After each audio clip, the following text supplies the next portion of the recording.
kan kemarin saya itu ya ada telepon, terus ada dipanggil dan juga ada pokoknya ya saya takut sekarang nyebut orang itu Mas Rifki takut apalagi menyebut nama guru. Hmm. Karena kemarin hampir saja saya itu klarifikasi di komen TikToknya Bang Sering diblokir. Itu kemudian dikirim lagi ke Mekah dan diterjemahkan bahwa saya ini menyeret nama besar guru salah satu guru saya dan saya dituduh membawa-bawa nama besar guru saya untuk polemik nasab ini untuk tesis saya. Alhamdulillah teman-teman saya sudah mengantisipasi itu akhirnya teman-teman saya itu menjadi pengacara Hmm. saya untuk menjelaskan bahwa video yang dikirim itu tidak sesuai dengan terjemahan yang diterjemahkan oleh si pengadu. Dia yang memfitnah saya, mengadu saya kepada guru, kok dia yang marah, kok saya suruh dikeluarkan. Saya bilang sama Pak Sekjennya itu, ya kalau kamu takut sama dia, saya bilang gitu, Ya. silakan dikeluarkan. Tapi nanti ke depan, kalau ada orang yang tidak cocok sama dia dan kelompoknya, dia punya kelompoknya, Hmm. nah, tidak cocok sama dia dan kelompoknya, maka dia pasti minta kamu suruh mengeluarkan.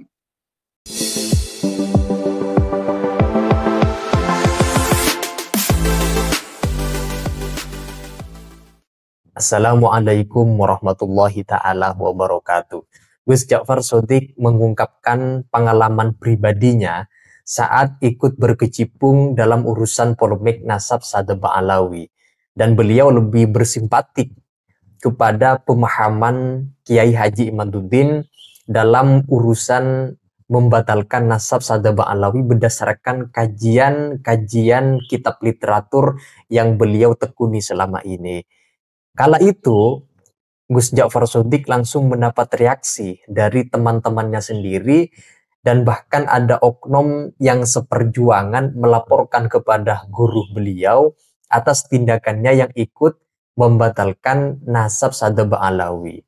Gus Ja'far Shodiq bersama teman-teman yang sepahaman dengan beliau memberikan klarifikasi kepada gurunya bahwa tuduhan dan framing yang dilaporkan oleh teman seperjuangan itu kepada guru tersebut dikatakan tidaklah benar kalau Gus Ja'far mengada-ngada atau mengungkap semacam ajaran leluhur Ba'alawi yang dinilai sesat. Akhirnya Gus Ja'far setelah memberikan klarifikasi penjelasan kepada gurunya, Gus Ja'far kemudian pendapat-pendapatnya dapat dikaji dan dicerna oleh gurunya. Tetapi Gus Ja'far ini kemudian mendapat satu perlakuan yang kurang etis dari teman-teman seperjuangan beliau. Katanya langsung dikeluarkan dari grup alumni dan bersih tegang dengan oknum seperjuangan sesama teman-teman seperjuangan di dalam grup WA itu yang tidak suka kepada Gus Ja'far Shodiq karena ikut campur dalam urusan-urusan polemik nasab dan lebih bersimpati kepada Kiai Imaduddin. Tetapi juga menariknya, guru Gus Ja'far itu mempercayai temuan ajaran sesat doktrin Ba'alawi yang menyalahi konsep syariat Islam sebagaimana yang diungkapkan oleh Gus Ja'far Shodiq selama ini. Nah, bagaimana kronologinya Gus Ja'far yang sempat ditegur oleh gurunya lantaran ikut berkecimpung dalam urusan polemik nasab Ba'alawi ini. Nah, untuk itu mari kita simak cerita beliau dalam video berikut ini. Ini yang ingin saya jelaskan memang. Jadi dari dulu Mas Rifki saya memang mengantisipasi itu. Jadi kalau memang nanti apa yang saya lakukan di sini atau Hmm. yang tesis saya nanti dilaporkan ke Mekah, apa antisipasi saya dan apa langkah saya. Hmm. Nah, dan sudah saya ukur kalau memang ke Mekah itu ya saya pasti kalah karena saya sendiri kan. Hmm. Ya, saya sendiri dan pengurus-pengurus di sana itu kebanyakan ya Ba'alawi. Oh gitu, Nah, bentar, tapi bentar. Ya, iya, ya, ya. Kok gimana gimana ceritanya pengurusnya sebagian besar Ba'alawi ya? ya memang Ba'alawi ini menurut saya hebat. Kenapa hebat? Jadi di mana ada tempat menurut dia ini uh, gimana ya? Kalau ada tempat menurut dia ini menjadi lahan basah untuk pergerakan mereka, maka mereka akan menguasai tempat itu. Iya, iya, Maksud, paham ya? Nggih, paham, paham, paham. Jadi dari dulu dari Maimun Al-Qaddah dan tim-timnya. Jadi memang yang mereka itu cari tempat-tempat strategis di dalam melancarkan dakwahnya. Nah, pondoknya Said Muhammad ini memang salah satu tempat yang paling strategis. Iya, makanya mereka itu ada yang berkorban untuk diam di sana agar bisa menguasai tempat itu. Jadi dari santri pertama itu nggak pulang sampai sekarang. Coba bayangkan. Berapa puluh tahun yang lalu itu nggak pulang sampai sekarang. Ya anak-anak di sana ya untuk menguasai tempat itu, Mas Riki. Iya. Terus yang dari Solo itu juga ikut-ikutan nggak pulang di sana yang menjadi sekjen pengurus pondok sekaligus bendahara. Ya, Yang dari Solo itu siapa? Ketua pengurusnya dari Bangil. Ya, Al Idrus. Kalau yang dari Solo itu kan Assegaf. Jadi memang mereka itu hebat, Pak. Kalau memang ini tempat ini nanti akan menjadi tempat strategis untuk dakwah mereka, untuk gerakan mereka, ya maka mereka mengorbankan dirinya untuk tinggal di sana, seperti itu. Numpang nama besar lah ya. Iya. Katanya orang Madura seperti kodok itu. Ya, kodok itu cari tempat yang benes katanya, yang banyak airnya. Kalau ada banyak, jadi kodok itu ya bertahan di situ. Memang gitu. Kembali ke kronologi ya, gimana ya? Baik, kronologi ya. Kan kemarin saya itu ya ada telepon, terus ada dipanggil dan juga ada, pokoknya ya saya takut sekarang.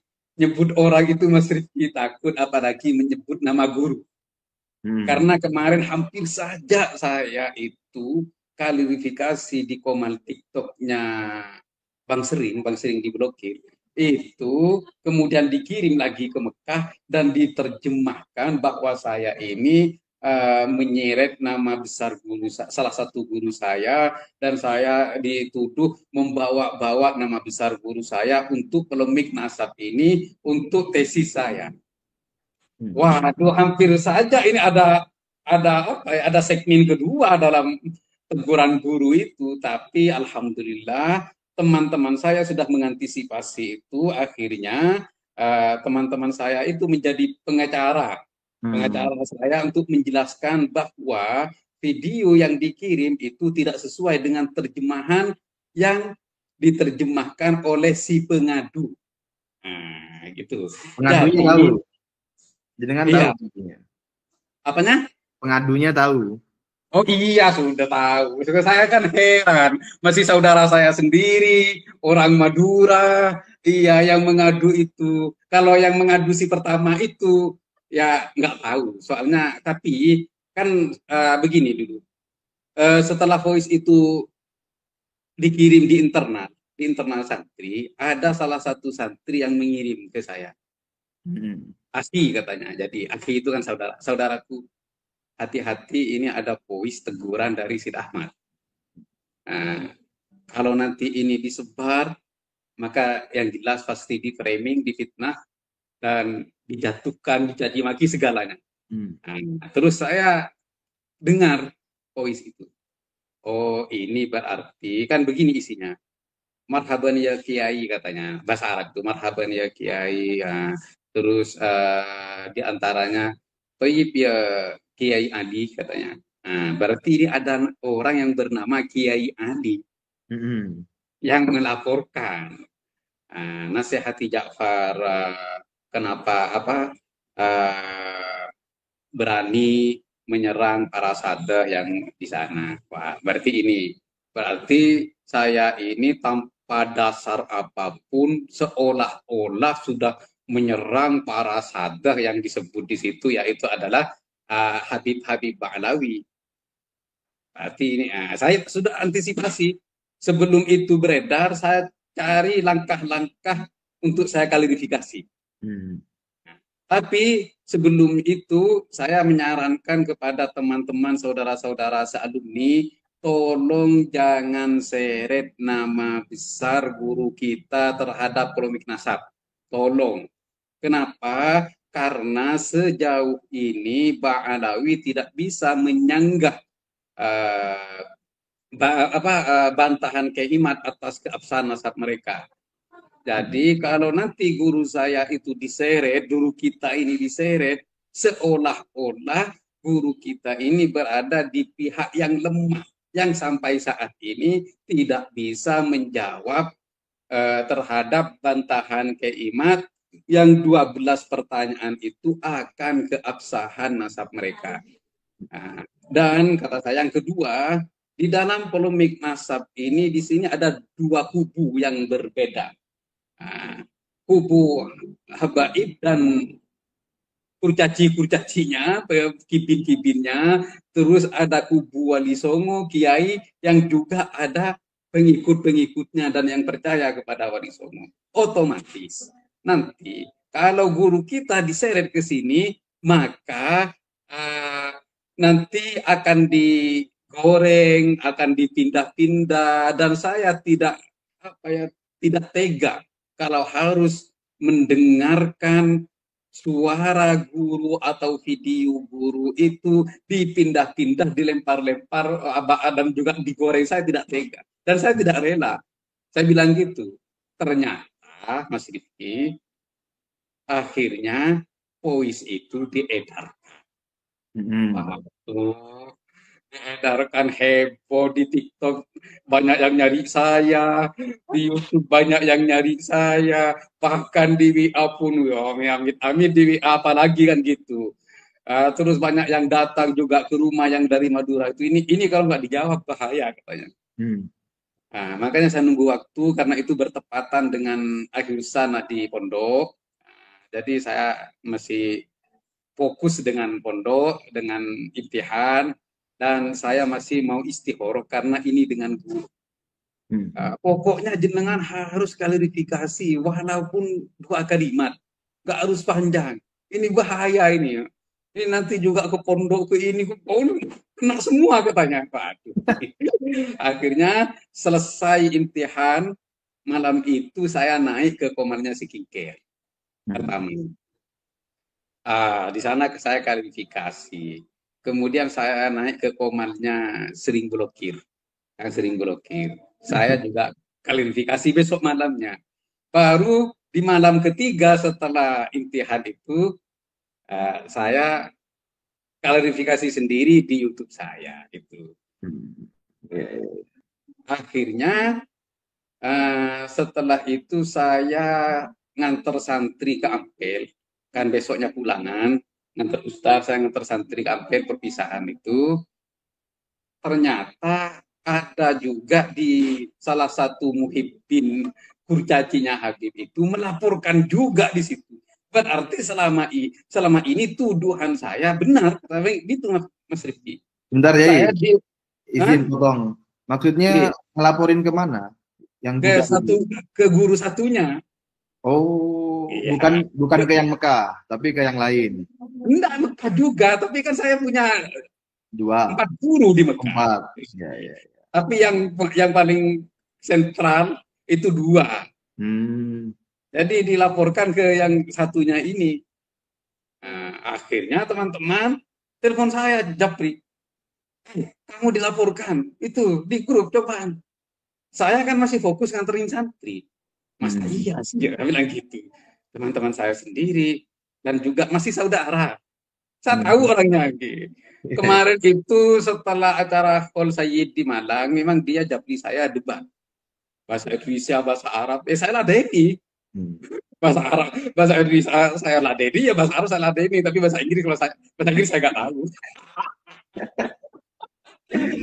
Nah, dari situ saya anggap selesai. Orang itu bencinya sama saya, karena kan saya jawab semua. Ternyata orang itu lagi yang melaporkan, ngirim video saya kalau nggak salah yang diupload di TikToknya Lora Ombul yang dulu jadi supir saya itu yang ikut saya. Itu. Yeah.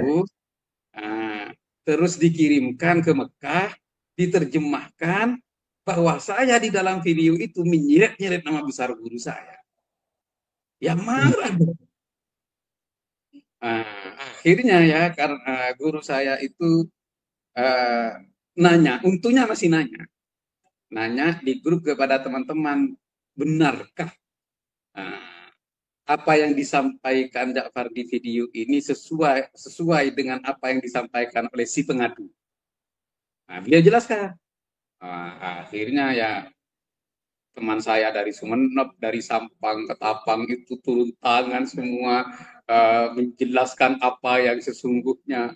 Akhirnya si pengadu itu marah dan menyuruh sekjen organisasi alumni itu untuk mengeluarkan saya.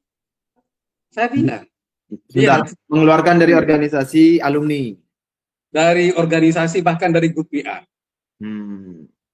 Ini kata saya, dia yang memfitnah saya, mengadu saya kepada guru, kok dia yang marah, kok saya suruh dikeluarkan. Saya bilang sama Pak Sekjennya itu, ya kalau kamu takut sama dia, saya bilang gitu, silakan dikeluarkan.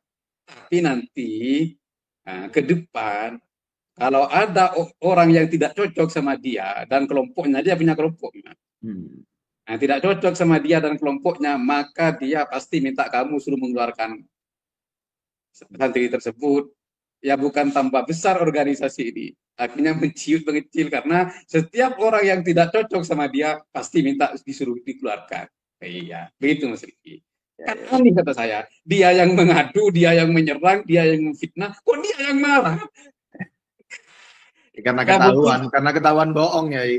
Iya, mungkin karena ketahuan, terus gagal fitnahnya. Saya gagal dimarahi kan gitu. Ya marah. Terbakar sendiri. Iya. Ya Ja'far, berarti guru kedua jenengan itu tahu bahwa wadulan si pelaku itu tidak benar. Tidak benar, alhamdulillah.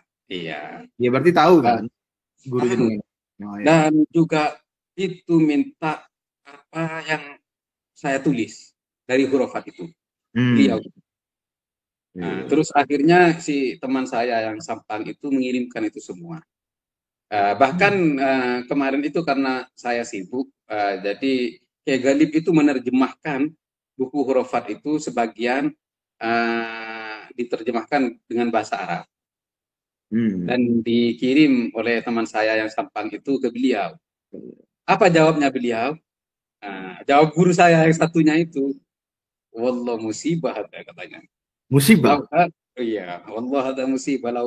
Lau ma yaqulu Ja'far hadza sahih, hadza musibah di Ba'alawi. Artinya begini, wah ini musibah katanya. Kalau memang apa yang disampaikan Ja'far itu benar, sahih katanya, maka ini musibah bagi kaum Ba'alawi yang derisa. Dan bukan cuma itu Mas Rizky, video-video itu juga yang membanding-bandingkan kakinya Habib yang ahli maksiat dengan 70 kepala kiai itu sama teman saya itu dikirimkan dan diterjemahkan. Jadi katanya beliau itu, wallahi ana ma asma' hadza min amwat. Katanya, hadza awwalu ma sami'tu wa ma ra'aitu. Jadi saya dari dulu tidak pernah mendengar apa yang dilakukan oleh Ba'alawi dengan membanding-bandingkan kakinya orang ahli maksiat, ahli zina, ahli minum khamr dengan 70 kepala kiai yang ahli. Ini baru saya lihat dan ini baru saya dengar, katanya beliau. Kembali kepada yang awal, yang voice sudah beredar. Oh ternyata ini laporan sepihak, benar apa yang sudah saya antisipasi. Jadi seandainya disampaikan kepada beliau akan kesesatan Ba'alawi, dari fanatisme Ba'alawi membanding-bandingkan, mufadalah, menghina yang lain, pasti beliau tidak akan marah. Seperti itu. Penjelasan dari Gus Ja'far Shothiq yang barusan kita simak, beliau menyoroti persoalan polemik nasab. Ada temannya yang tidak suka kepada dirinya, yang mengeluarkan pendapat-pendapat terkait dengan oknum Ba'alawi, kemudian melaporkan kepada gurunya yang merupakan seperguruan dengan orang yang melaporkan kepada guru tersebut. Bahkan tidak lagi satu grup WA karena itu dianggap tidak sepahaman di dalam memahami nasab Sadda Ba'alawi. Ini sebenarnya risiko bahwa ketika mengungkapkan sesuatu yang berbeda dari pakem mayoritas, kadang yang berbeda ini dianggap sesuatu yang bermasalah, dianggap sesuatu yang pasti salah, dan tidak perlu di-cover. Nah, ini sebenarnya kalau tidak didasarkan kepada kajian, tidak didasarkan kepada bukti-bukti literatur, kajian-kajian ilmiah, maka hal seperti ini mungkin dapat kita katakan, oke lah, ini pendapat yang tidak bisa diikuti dan tidak bisa didengarkan, tidak perlu diperhatikan. Tetapi rasanya kalau kita lihat juga pendapat argumentasi Kiai Imaduddin yang mengatakan ada masalah di dalam nasab Sadda Ba'alawi itu berdasarkan kitab-kitab yang beliau juga tekun, termasuk Gus Ja'far Shodiq juga menekuni beberapa kitab-kitab yang di kitab itu dibongkar, disampaikan ke ruang publik menyangkut halusinasi, doktrinan-doktrinan yang dalam tanda kutip itu menyesatkan bagi umat Islam di Indonesia. Sehingga kalau kita mengatakan bahwa Gus Ja'far Shodiq ini berpendapat seperti itu, mempermasalahkan nasab Sadda Ba'alawi, kemudian mengungkapkan, membongkar beberapa doktrin-doktrin glorifikasi yang dianggap menyesatkan, itu ada buktinya berdasarkan literatur yang beliau tekuni selama ini. Nah, itu saja teman-teman, silakan kalau kalian ingin menyampaikan pendapat terkait dengan komentar penjelasan dari Gus Ja'far Shodiq yang barusan kita simak, silakan tulis pendapat dan argumentasi kalian di kolom komentar. Sekian dari saya. Wassalamualaikum warahmatullahi wabarakatuh.